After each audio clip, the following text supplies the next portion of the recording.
কাশ্মীর থেকে এমন খবর বেরিয়েছে যা বিশ্বকে অবাক করার জন্য যথেষ্ট। এই খবরটা শুনে আজ সমগ্র দেশের মানুষ গর্বিত হবে। প্রথমবার এক শক্তিশালী মুসলিম দেশ ইউনাইটেড আরব এমিরেটস কাশ্মীরের জন্য সম্পদের ভান্ডার খুলে দিয়েছে। প্রথমেই সতর্ক করে দিই, এই খবরটা পাকিস্তান প্রেমীরা একদমই দেখবেন না, কারণ কাশ্মীরে কাজ শুরু করার জন্য ইউনাইটেড আরব এমিরেটের এমআর গ্রুপ 500 কোটি বিনিয়োগ করছে। এর মধ্যে 250 কোটি দিয়ে একটা বিশাল মল তৈরি করা হচ্ছে এবং জম্মু কাশ্মীরে আইটি টাওয়ার নির্মাণ করা হচ্ছে। দুবাইয়ের বিখ্যাত কোম্পানি এমআর প্রথম এমন বিদেশি কোম্পানি যে কাশ্মীরে 10 লাখ বর্গ ফুট এরিয়ায় বিশাল মল তৈরি করতে চলেছে। এই ছবিটা আপনারা ভালো মতো দেখুন। ছবিতে আপনারা দেখতে পাচ্ছেন যেই জায়গায় শপিং মল তৈরি করা হবে ওখানে ভূমি পুজো হচ্ছে। এই ভূমি পুজো জম্মু কাশ্মীরের লেফটেন্যান্ট গভর্নর মনোজ সিনহা করেছেন। এটা প্রথম সুযোগ হবে যখন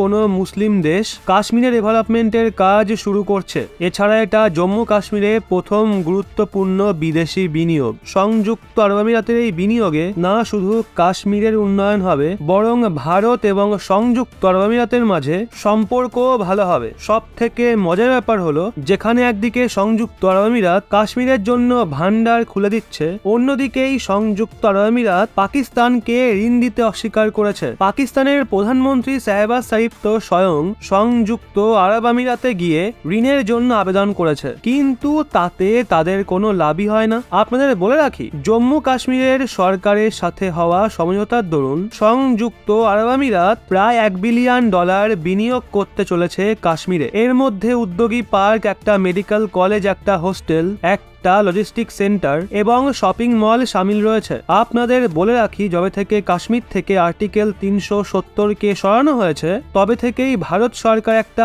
বিশাল মিশনে লেগে পড়েছিল। মিশন ছিল কাশ্মীর দ্রুত উন্নয়নের রাস্তায় এগিয়ে চলুক, কাশ্মীরের যুব সমাজ জঙ্গিবাদ ও পাথর ছোড়া বন্ধ করে চাকরি করুক। আর এখন এটা শুরু হতে চলেছে। এখানে ভারতের মারাত্মক কূটনীতি দেখুন। কাশ্মীরে ওই মুসলিম দেশগুলোকে দিয়ে বিনিয়োগ করানো হচ্ছে যারা কোনো এক সময় পাকিস্তানের খুব নিকটে ছিল। সংযুক্ত আরব আমিরাতের এই একটা পদক্ষেপ পাকিস্তানের কাশ্মীর এজেন্ডাকে মাটিতে মিশিয়ে দিয়েছে। হতে পারে সংযুক্ত আরব আমিরাতের পর ভারত কাশ্মীরে আরো বড় বিদেশি বিনিয়োগ করাবে। এখন ইউএইর এই বিনিয়োগ যে পাকিস্তানকে মারাত্মক ধাক্কা দিয়েছে তার বলার বাকি রাখে না। ভূস্বর্গ ভারতের ছিল, ভারতেরই থাকবে।